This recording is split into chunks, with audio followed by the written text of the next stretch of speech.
भरोसे के लिए आप सभी का शुक्रिया।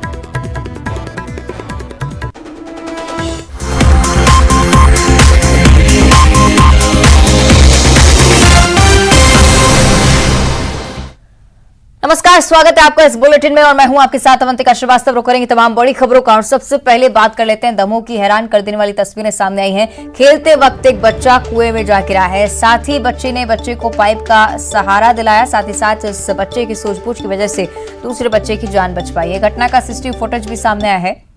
सिटी कोतवाली थाना क्षेत्र का ये मामला है। दो तस्वीरें आपको दिखा रहे हैं। एक उस समय की तस्वीरें हैं जब ये बच्चा खेलते वक्त इस पानी के कुएं में जा गिरा था। करीब 28 फीट इस कुएं की गहराई बताई जा रही है और जैसे ही अपने साथी को दूसरे बच्चे ने कुएं में गिरते हुए देखा, वो भी फौरन मौके पर पहुंचा। इस बच्चे को पास ही लगी पाइप का सहारा दिलाया और उसके बाद फौरन जाकर परिजनों को सूचित किया। तो दूसरी उस समय की तस्वीर जब इस बच्चे को सफलतापूर्वक इस कुएं से बाहर निकाल लिया गया। कोई भी बड़ा हादसा हो सकता था, बच्चे की जान भी जा सकती थी, लेकिन देखिए इसके दोस्त की सूझबूझ ने इस बच्चे की जान बचा ली है। तो परिजन फिर मौके पर पहुंचे। इसके बाद इस बच्चे को सुरक्षित कुएं से बाहर निकाला गया। सीधा संदेश ये तस्वीरें देती हैं कि जब भी बच्चे इस तरह से खेल रहे हों तो जरूरी है कि कोई बड़ा उन पर निगरानी रखे, कोई बड़ा देखता रहे कि वो बच्चे क्या कर रहे हैं, क्योंकि अगर इस बच्चे की नजर नहीं पड़ती दूसरे बच्चे पर तो शायद उसकी जान भी जा सकती थी। हालांकि गनीमत रही कि दोनों ही बच्चे पूरी तरह से स्वस्थ हैं और घटना का जो सीसीटीवी है वो आपको हम लगातार दिखा रहे हैं और यही संदेश देने की कोशिश, यही अपील कि अगर बच्चे इस तरह से खेल रहे हों तो परिजनों की तरफ से लापरवाही नहीं होनी चाहिए, वरना इसका खामियाजा आगे आपको भुगतना पड़ सकता है। तो तस्वीरें आप देख रहे हैं उस समय की भी तस्वीरें जब ये बच्चा कुएं में गिरा। उसके बाद दूसरी तस्वीर जब परिजन इस बच्चे को बचा रहे थे। ये तस्वीर फुल स्क्रीन आपको दिखा रहे हैं किस तरह से इस बच्चे का रेस्क्यू किया गया और इस बच्चे को कुएं से बाहर निकाला गया। करीब 28 फीट गहरा है ये कुआं। सही कि धर्मेश हमारे साथ लाइव जुड़ रहे हैं। धर्मेश, निश्चित तौर पर एक ऐसी घटना है जो सीधे सबक देती है माता पिता को कि अगर बच्चे इस तरह से खेल रहे हो तो लापरवाही बड़ों की तरफ से कम नहीं बरती जानी चाहिए।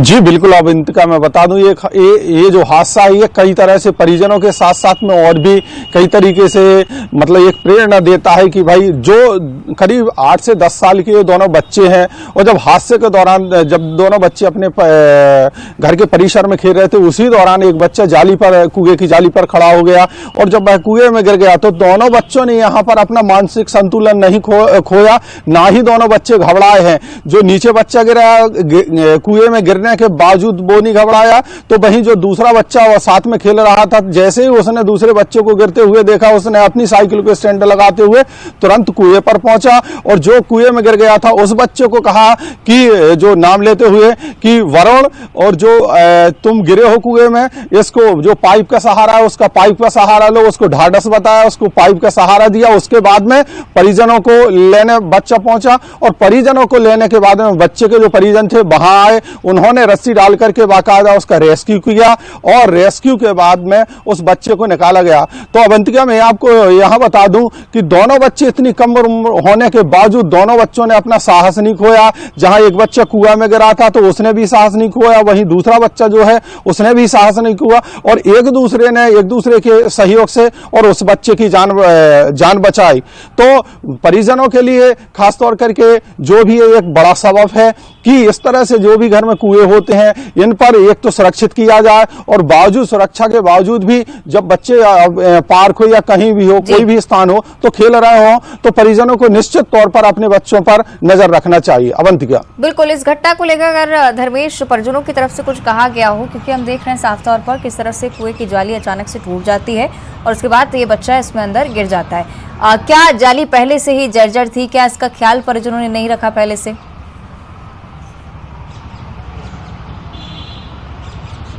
नहीं अवंतिका, परिजनों की बात की जाए तो परिजनों का यह कहना है कि इस कुएं पर जो भी ककला थे वो मतलब जाली की व्यवस्था की गई 2 लेयर में थी।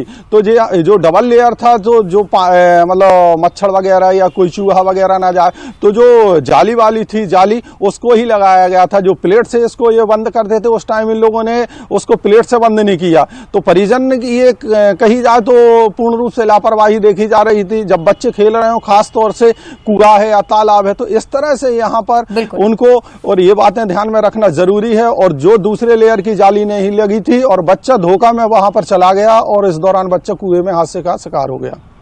ठीक है, चलिए शुक्रिया आपका धर्मेश इस पूरी बातचीत के लिए। लेकिन सीधे तौर पर यही सबक परिजनों के लिए कि अगर बच्चे बाहर खेल रहे हों, आंगन में भी अगर खेल रहे हों, तो आप पूरी तरह से ध्यान रखें उन पर। आगे बढ़ते हैं, खरगोन से एक बड़ी खबर का रुख करेंगे। मध्य प्रदेश में संविदा स्वास्थ्य कर्मचारियों की हड़ताल लगातार जारी है। हड़ताल का आज 7वां दिन है। सरकार से आर पार की लड़ाई के मूड में अब संविदा कर्मचारी नजर आ रहे हैं। आज संविदा स्वास्थ्य कर्मचारी सड़क पर उतरकर विरोध प्रदर्शन करने वाले हैं। नियमितीकरण की मांग को लेकर लगातार धरने पर बैठे हुए हैं और हड़ताल से स्वास्थ्य सेवाएं भी बुरी तरह से प्रभावित हो रही हैं। तो खरगोन से जानकारी और एक बड़े स्तर पर प्रदर्शन की तैयारी संविदा स्वास्थ्य कर्मियों की तरफ से।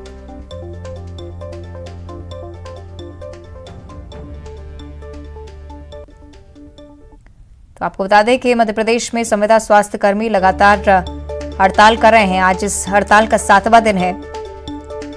सरकार से आर पार की लड़ाई की मूड में संविदा कर्मचारी, क्योंकि नियमितीकरण की मांग ऐसा नहीं है कि पहली बार उनकी तरफ से उठाई जा रही हो, पहले भी कई बार इसको लेकर बात की जा चुकी है। दिन आंदोलन का सरकार की नीति और नीति को देखते हुए तो अब ऐसा लग रहा है ये आंदोलन बहुत उग्र आंदोलन के रूप में आएगा और निश्चित रूप से आर पार की लड़ाई इस बार बिल्कुल भी नहीं झुका जाएगा। किसी भी बात पर समझौता नहीं किया जाएगा। एक ही मांग नियमितीकरण मतलब नियमितीकरण है। बिल्कुल आज सांकेतिक विरोध प्रदर्शन में जो शासन की योजना पोषण आहार योजना के तहत हम लोग भी सुविधा खिचड़ी का वितरण करेंगे जिला चिकित्सालय में जाके।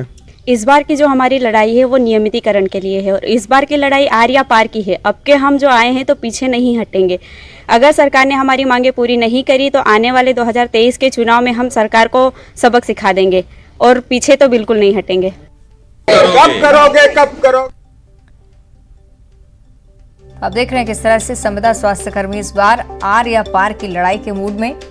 साफ तौर पर चेतावनी कि जल्द से जल्द मांगे पूरी हो, नहीं तो उग्र आंदोलन भी हो सकता है।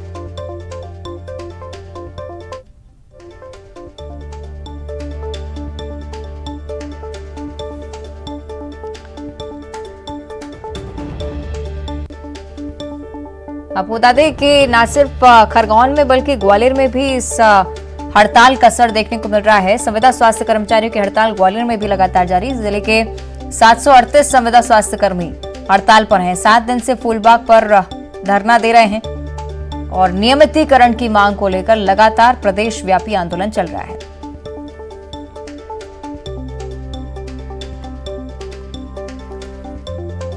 चलिए और ज्यादा जानकारी इस पर हम लेंगे। हमारे दो सहयोगी आशुतोष पुरोहित खरगोन से हमारे साथ जुड़ रहे हैं, साथ में सुशील कौशिक ग्वालियर से लाइव जुड़े हुए हैं। सबसे पहले आशुतोष, आपका मैं रुख करना चाहूंगी, किस तरह का असर इस हड़ताल का खरगोन में नजर आ रहा है और क्या आगे रुख इन संविदा कर्मचारियों का हो सकता है अगर मांगे नहीं मानी जाती हैं तो?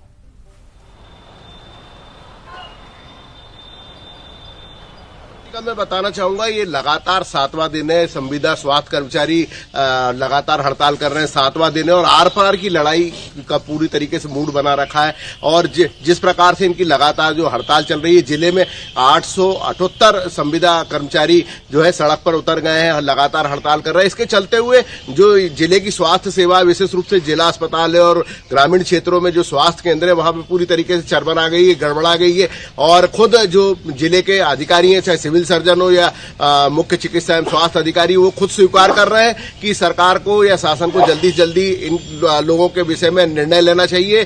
स्वास्थ्य सुविधा लगातार गड़बड़ा रही है, दिक्कतें हो रही है, परेशानी हो रही है। तो अवंतिका, मैं बताना चाहूंगा कि ये जो स्वास्थ्य कर्मचारी है, इन्होंने वर्षों से जो इनकी लंबित मांगे, एकमात्र मांगे नियमितीकरण की, तो इसको लेकर अब आर पार की लड़ाई का पूरी तरीके से मूड बना लिया है। आज जो है शहर में रैली, एक विशाल रैली निकाली जा रही है, जिसमें जिले के सभी स्वास्थ्य कर्मचारी जिला मुख्यालय में पहुंच गए और ये रैली निकालकर प्रदर्शन करेंगे। और जो मध्य प्रदेश सरकार की महत्वाकांक्षी पोषण आहार योजना है, इसका जो भोजन बनता है उसको ये खुद संविदा कर्मचारी अपनी हड़ताल के दौरान जो स्थल है, हड़ताल स्थल पर भी भोजन बनाएंगे, भोजन तैयार करके जिला अस्पताल पहुंचेंगे और जिला अस्पतालों में मरीजों को जो है ये भोजन वितरण करेंगे। अवंतिका में यहाँ पर जो हड़ताल में कर्मचारी बैठे हैं, उनके जिला अध्यक्ष हमारे साथ मौजूद है, रूपेश, उनके से बात क्या किस प्रकार की ये लड़ाई है आपकी?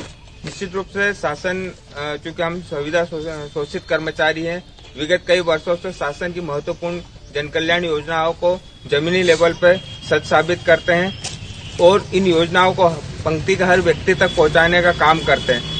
और हम लोग को आज भी 7वां दिन है और शासन प्रशासन की ओर से कोई भी सकारात्मक रवैया नहीं अपनाया गया आज दिनांक तक। तो निश्चित रूप से इस बार आर पार की लड़ाई है, हम लोग किसी भी चीज में समझौता नहीं करेंगे। वर्षों से हम लोग नियमितीकरण की मांग कर रहे हैं और इस बार नियमितीकरण लिए बिना नहीं उठेंगे, कोई समझौता नहीं करेंगे। संविदा जो स्वास्थ्य कर्मचारी, उनका सीधा कहना है कि कोई संविदा नहीं करेंगे। महिला स्वास्थ्य कर्मी हमारे साथ मौजूद है जो अपने बच्चों को भी लेकर यहाँ पहुंची हैं और हड़ताल में शामिल है। क्या कहना चाहेंगे आप? हड़ताल में शामिल है, किस प्रकार का प्रदर्शन है आपका? क्या मानते हैं आप, क्या कहना चाहेंगे? सर, इस बार हमारी सिर्फ एक ही मांग है, आर या पार, इस बार नियमितीकरण इस बार, क्योंकि हम लोग, हमारे संविदा साथी कई समय से सारी समस्याओं से जूझ रहे हैं। हम चाहते हैं कि इस बार हमें आज हड़ताल करते हुए 7 दिन पूरे हो चुके हैं, लेकिन सरकार का हमारी तरफ कोई रुख नहीं हो रहा है। जबकि हम हड़ताल पर बैठने के बाद भी जन कल्याण के कार्य कर रहे हैं, ब्लड डोनेशन कैंप ऑर्गेनाइज कर रहे हैं। हम चाहते हैं सरकार हमारी मांगों पर ध्यान दे और हमें नियमितीकरण इस बार जरूर मिले। तो अवंतिका, देख सकते हैं कि किस प्रकार से आक्रोशी और सीधी चेतावनी दे रहे हैं स्वास्थ्य कर्मचारी। कोई समझौता नहीं, आर पार की लड़ाई है, क्योंकि सरकार का जो रवैया है उनके प्रति अभी ठीक नहीं है। बिल्कुल जरूरी है कि सरकार की तरफ से सुनवाई हो इस पूरे मसले पर, या सिर्फ बातचीत ही सरकार की तरफ से की जाने लगे। आप बने रहेगा आशुतोष हमारे साथ। सुशील हमारे साथ जुड़े हुए हैं। सुशील, क्या कुछ हालात ग्वालियर के हैं, क्या कह रहे हैं वहां पर संविदा कर्मचारी, और जो हड़ताल है उसका कितना असर ग्वालियर में?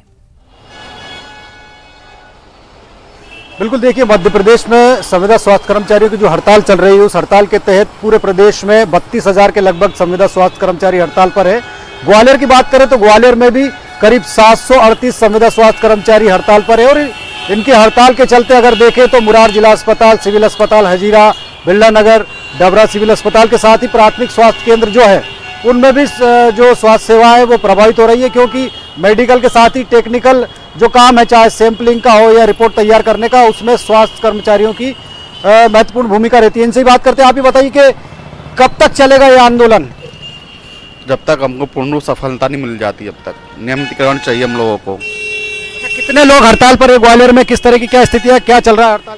ग्वालियर में 780 के समथिंग लोग हड़ताल पर हैं और हम लोगों की मुख्य 2 ही मांगे हैं कि संविदा स्वास्थ्य कर्मचारियों का सरकार नियमितीकरण करे, और दूसरा हमारे जो आउटसोर्स कर्मचारी हैं जिनको आउटसोर्स उनको संविदा में वापस लिया जाए, राष्ट्रीय स्वास्थ्य मिशन में वापस लिया जाए उन्हें।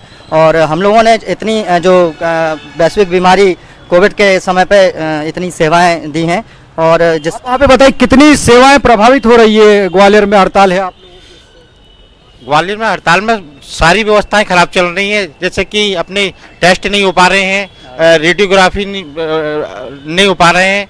इसके अलावा ना फार्मासिस्ट भी हमारे साथ में हड़ताल पर, तो दवाइयाँ नहीं बट रही है। तो मरीजों की परेशानियां भी तो देखेंगे आप, भी देखेंगे। हाँ, सरकार, हम इतने दिनों से संघर्ष कर रहे हैं, पिछले ना कई सालों से हम लगातार सरकार से मांग कर रहे हैं कि हमको नियमितीकरण किया जाए, लेकिन अभी तक उन्होंने कुछ हमारे लिए अभी तक समस्या हल नहीं की है। सुशील, एक तरफ मरीजों की परेशानी और दूसरी तरफ परेशानी संविदा कर्मचारियों की भी, जो कि लगातार सरकार से नियमितीकरण की मांग कर रहे हैं। हालांकि सरकार की तरफ से क्या कुछ एक्शन लिया जाता है, क्या कुछ कार्रवाई होती है, ये देखने वाली बात होगी। फिलहाल शुक्रिया आपका सुशील, और आशुतोष आपका भी बहुत बहुत धन्यवाद ये जानकारी हम तक पहुंचाने के लिए। आगे बढ़ते ग्वालियर से एक बड़ी खबर का रुख करेंगे। जिस जगह पर लगातार हड़ताल चल रही है उस जगह से भी हमने आपको जानकारी